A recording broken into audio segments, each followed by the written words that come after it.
कन्हैयालाल मिश्रा जी एक शिक्षक थे। हाल ही में उनकी पोस्टिंग आनंद गांव में हुई थी। ड्यूटी ज्वाइन करने से 2 दिन पहले ही वो अपने परिवार समेत आनंद गांव में रहने आए थे। उनके परिवार में उनकी पत्नी, 6 साल की बच्ची और 4 साल का बेटा था। वहां उन्हें एक घर भी पसंद आया। उन लोगों ने वहां रहने की उसी घर का चुनाव किया। घर के बाहर एक बड़ा सा आंगन था जिसमें छोटा सा बगीचा और उसमें कुछ झूले भी थे। बच्चे तो उन झूलों को देखकर बहुत खुश हुए।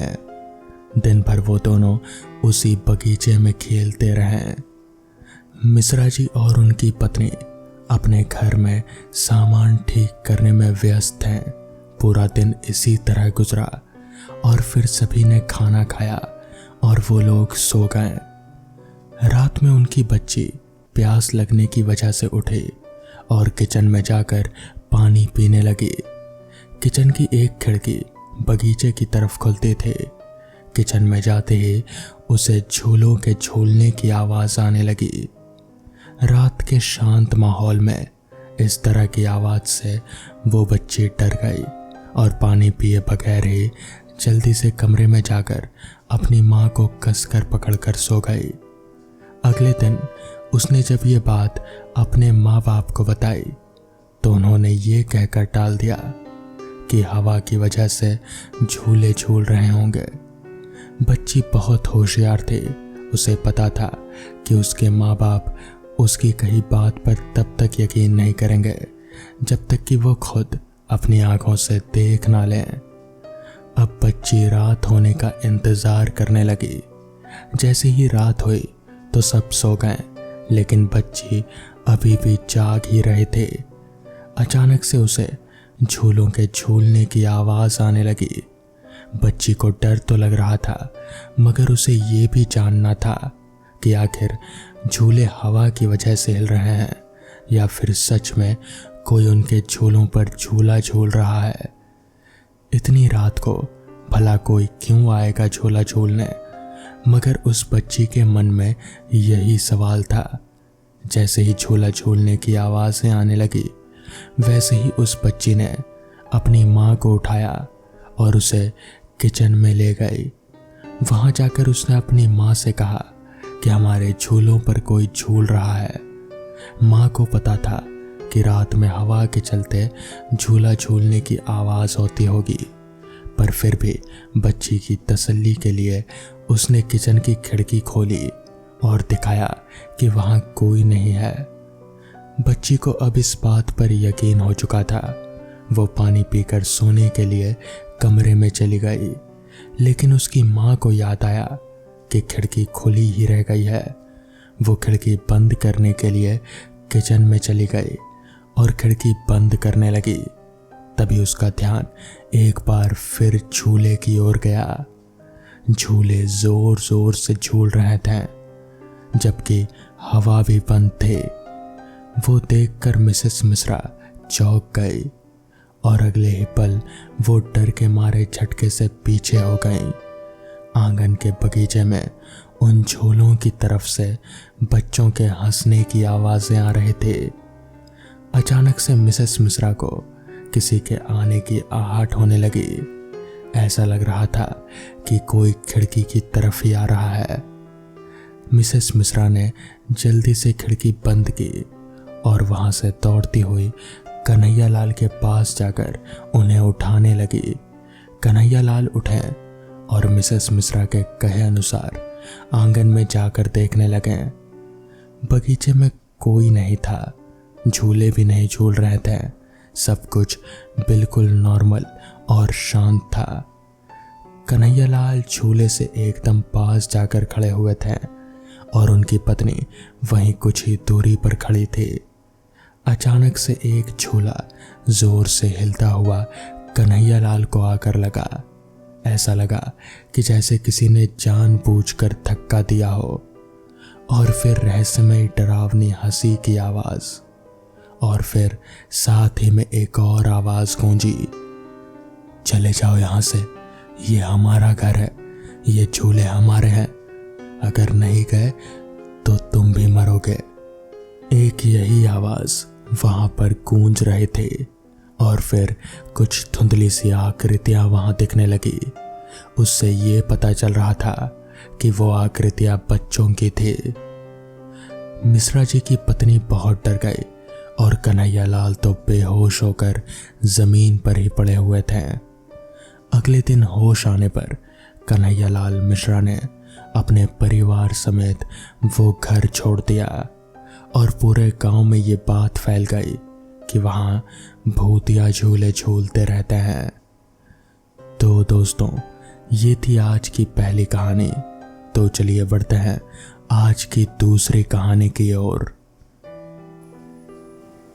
बात है आज से करीब 50-55 साल पहले की। ये उन दिनों की कहानी है जब मेरे दादाजी जवान हुआ करते थे। दादाजी बताते हैं कि उन दिनों गांव देहात में ज्यादा साधन नहीं हुआ करते थे। लोग यहाँ से वहाँ जाने के लिए बैलगाड़ी या फिर घोड़ा गाड़ी का ही इस्तेमाल किया करते थे। और अगर इस बीच किसी को नदी पार करनी हो तो फिर उन दिनों ब्रिज भी नहीं हुआ करते थे। हालांकि हुआ करते थे मगर इतने नहीं, बहुत ही कम। इसलिए ब्रिज पार करने के लिए लोग ज्यादातर नौके या फिर बड़ी नावों का ही सहारा लिया करते थे। उन दिनों मेरे दादाजी नाविक हुआ करते थे। नाविक यानी कि जो नौके से लोगों को नदी पार करवाते हैं। दादाजी बताते हैं कि उन दिनों बरसात का मौसम चल रहा था। रह रहकर हर दिन लगातार बारिश होती रहती थी। इस वजह से नदी में पानी भी बहुत था और उन दिनों लोग भी ज्यादातर कामों से शहर जा रहे थे क्योंकि उन दिनों बीमारियां बहुत फैल रही थी। किसी को बुखार होता तो कभी किसी को उल्टी। बरसात में जैसा कि आम तौर पर होता ही है, तो इसलिए डॉक्टर के लिए या फिर दवाइयाँ लाने के लिए लोग ज्यादातर शहर जाते हैं। एक रात की बात है, दादाजी हमेशा की तरह ही उस रात करीब 7:30 बजे के आसपास अपने नौके को नदी के किनारे बांधकर वापस घर की ओर ही लौट रहे थे। अभी उन्होंने अपने नौके को बांधना शुरू किया ही था कि तभी उन्हें ऐसा महसूस हुआ कि जैसे पीछे से किसी ने उनके कंधे पर हाथ रखा हो। वो हाथ जैसे बर्फ की सिल्ली की समान ठंडा था। दादाजी ने तुरंत पीछे घूमकर देखा तो पाया कि एक औरत है। उस औरत ने अपने चेहरे पर घूंघट डाल रखा था। तभी उस औरत ने दादाजी से कहा, भाई साहब, मुझे नदी पार करवा दीजिए। मेरा बच्चा बीमार है, बस उसके लिए दवाई लेकर वापस आना है। दादाजी वैसे तो रात के समय, वो भी इतनी रात गए, किसी को नदी पार नहीं करवाते हैं, मगर क्योंकि वो औरत लाचार थी और उसका बच्चा बीमार था तो दादाजी को दया आ गई। उन्होंने सोचा क्यों ना बस एक आखिरी सवारी को नदी पार करवा ही दिया जाए और फिर वापस लेकर अपने घर लौट जाएंगे। जिसके बाद दादाजी ने अपने नाव खोला और फिर उस औरत को बिठाकर नदी पार कराने की ओर आगे बढ़ चले। जैसा कि बरसात का मौसम था तो नदी में काफी पानी था। ऊपर से अब धीमी धीमी बारिश भी शुरू हो चुकी थी। दादाजी को डर था कि कहीं ये बारिश तूफान का रूप ना ले ले, मगर बारिश अभी धीमी ही थी, इसलिए दादाजी जल्दी जल्दी चप्पू चलाने लगे। चप्पू चलाते हुए दादाजी ने एक नज़र उस औरत की तरफ देखा। वो औरत चुपचाप नाव के दूसरी तरफ बैठी हुई थी। शायद बेचारी को अपने बच्चे की फिक्र हो रही होगी।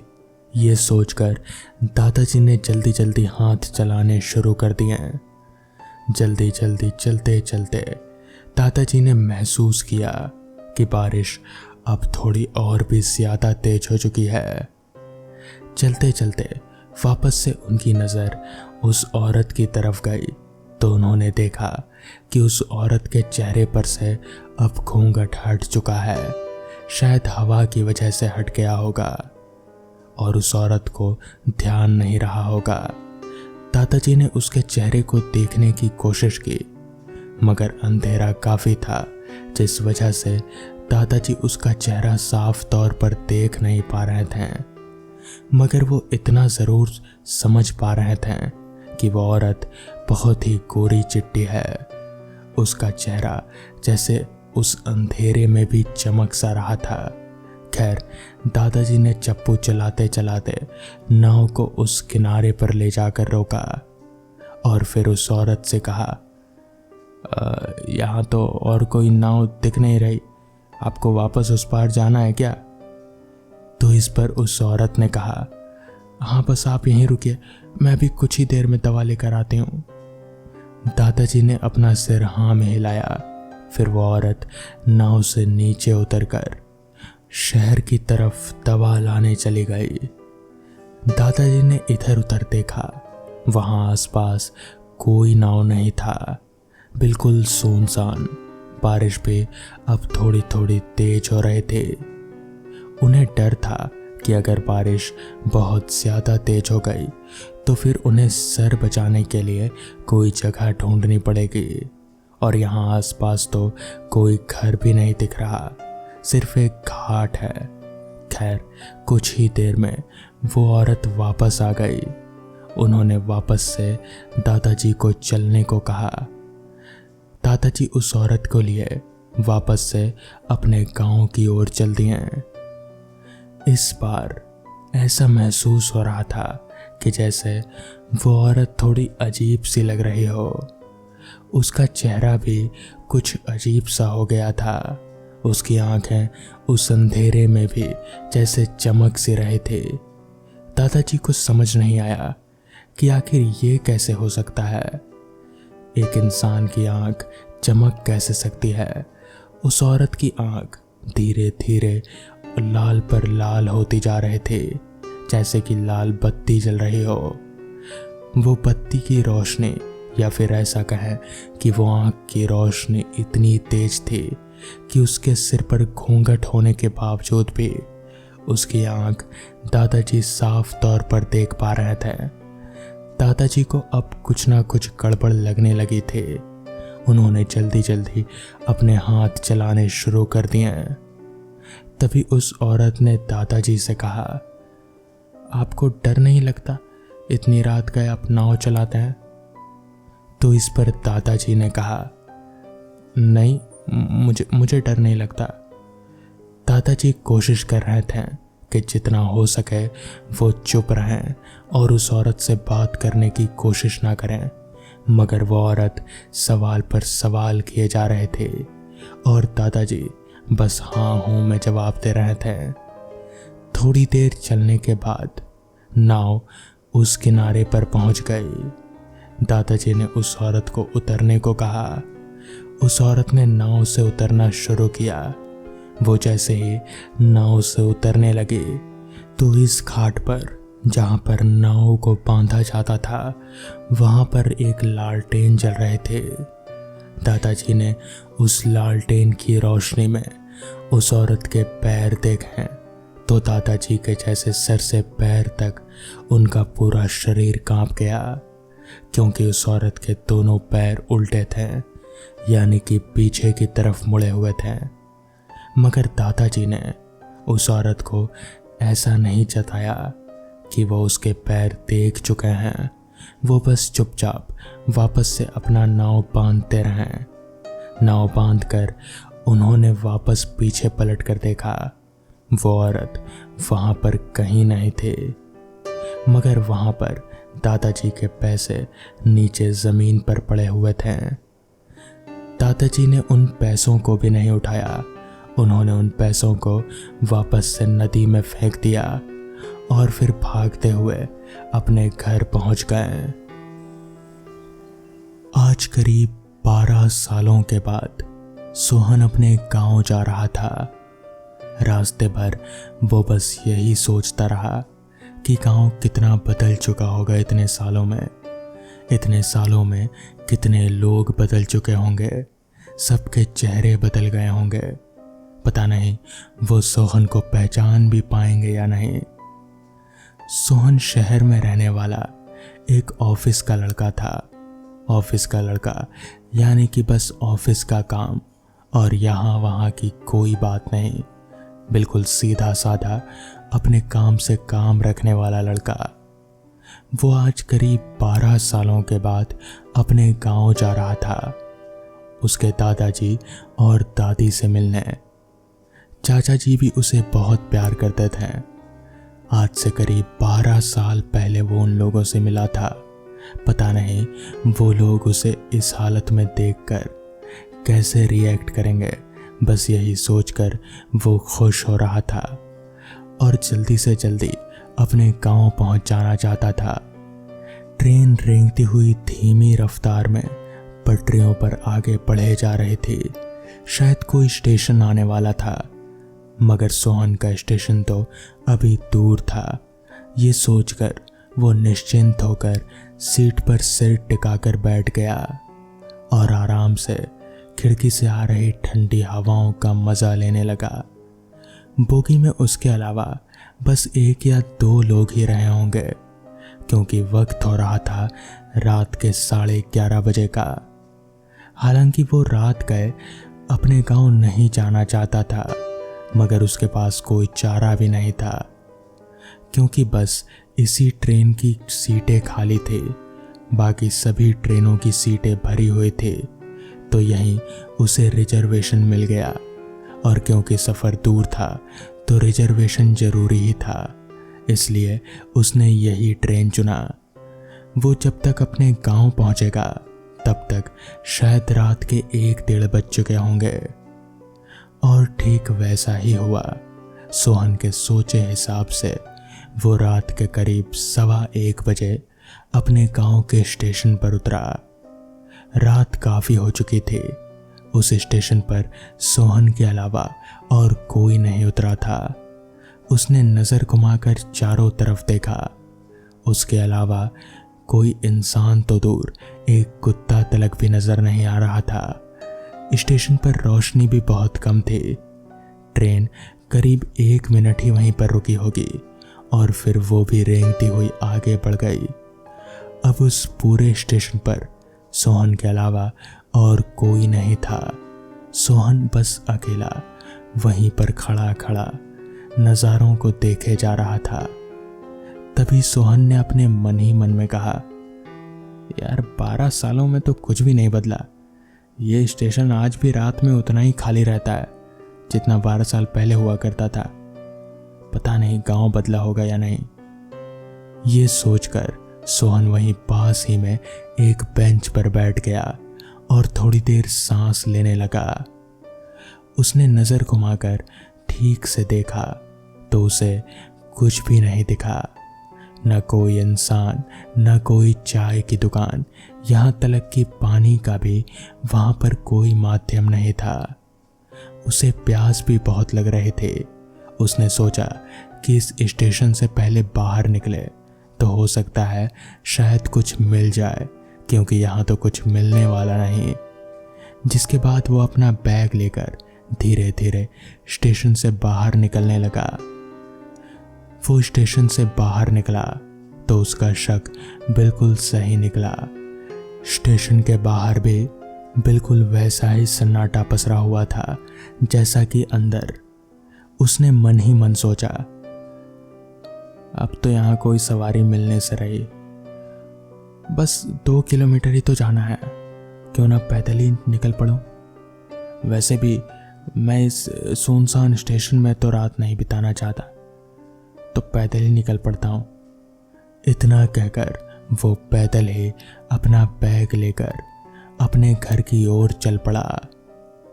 रास्ते पर उसके अलावा दूर दूर तक और कोई शख्स नजर नहीं आ रहा था। रास्ते के दोनों तरफ सिर्फ घनी झाड़ियां थी। उसके अलावा ना कोई घर था और ना ही कोई दुकान। सोहन को बहुत प्यास लग रही थी। उसका पानी का बोतल भी खत्म हो चुका था। और पानी का कहीं और कोई जरिया उसे नजर नहीं आ रहा था। वो किसी तरह बस रास्ते पर आगे बढ़े जा रहा था।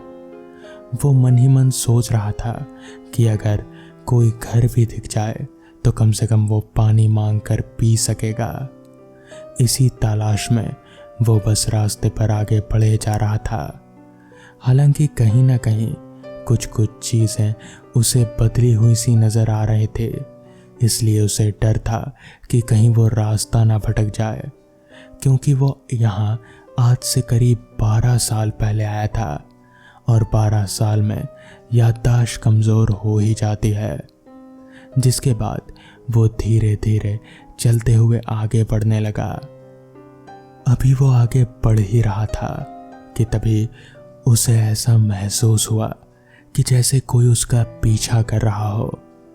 सोहन थोड़ा घबरा सा गया, मगर वो पीछे मुड़कर देखना नहीं चाहता था, क्योंकि अगर वो ऐसा करता तो उसके पीछे जो भी है वो सतर्क हो जाता, और सोहन ये नहीं चाहता था।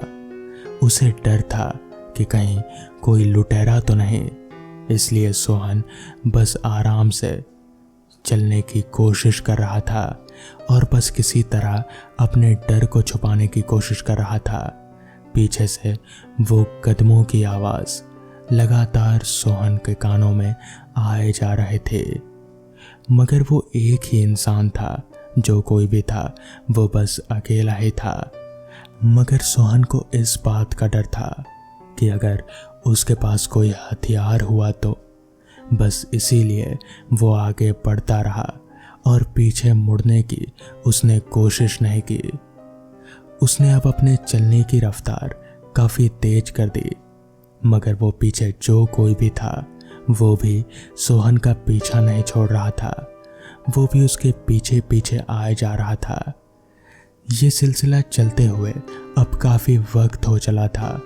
सोहन को समझ नहीं आ रहा था कि पीछे जो कोई भी है वो सामने आकर सोहन से बात क्यों नहीं करता। यानी कि अगर वो एक लुटेरा है तो सोहन के सामने आकर उसे लूटता क्यों नहीं। बस उसके पीछे पीछे चलना, इसका क्या मतलब हुआ। सोहन को कहीं ना कहीं अब शक हो रहा था, इसलिए वो एकदम से रुका और उसने झटके से पीछे मुड़कर देखा, मगर उसके पीछे वहां पर कोई नहीं था। उसे कुछ समझ नहीं आ रहा था कि आखिर अगर पीछे कोई है नहीं तो तब से ये कदमों की आवाज़ कैसे आ रही है। तभी अचानक से उसे ऐसा महसूस हुआ जैसे पीछे से किसी ने उसके कंधे पर हाथ रखा हो। सोहन का पूरा शरीर एकदम से ठंडा पड़ गया। वो हाथ जिसका भी था बिल्कुल बर्फ की तरह ठंडा था। सोहन एकदम से पीछे मुड़ा, मगर पीछे का नज़ारा देखकर उसके पैरों तले की ज़मीन खिसक गई, क्योंकि पीछे कोई इंसान था ही नहीं, बल्कि बस एक कटा हुआ हाथ था जिसने सोहन के कंधे को पकड़ रखा था। डर के मारे वो झटक कर एकदम से नीचे गिर गया। वो कटा हुआ हाथ अभी भी हवा में तैर रहा था। सोहन को कुछ समझ नहीं आ रहा था कि आखिर ऐसा कैसे हो सकता है। एक कटा हुआ हाथ इस तरह से हवा में कैसे तैर सकता है। उसे कुछ समझ नहीं आ रहा था। उसने जैसे तैसे अपने आप को संभाला, अपना सामान लिया और वहां से तेजी से दौड़ लगा दी। भागते भागते वो जैसे तैसे गांव पहुंचा। जिसका भी घर उसे सामने दिखा वो उसी के घर में घुस गया और उन घर वालों को पूरी बात बताई। पूरी रात वो वहीं रुका रहा और अगली सुबह ही वो अपने घर पहुंचा। मगर वो सब क्या था वो आज तक सोहन को समझ नहीं आया। तो दोस्तों, ये थी आज की कहानियाँ। अगर आपको ये कहानियाँ पसंद आई हो तो वीडियो को लाइक और चैनल को सब्सक्राइब करना ना भूलें। तो मैं आपका दोस्त आर्यन जल्द ही मिलूँगा आपसे ऐसी ही नई कहानियों के साथ। तब तक के लिए अपना ख्याल रखें।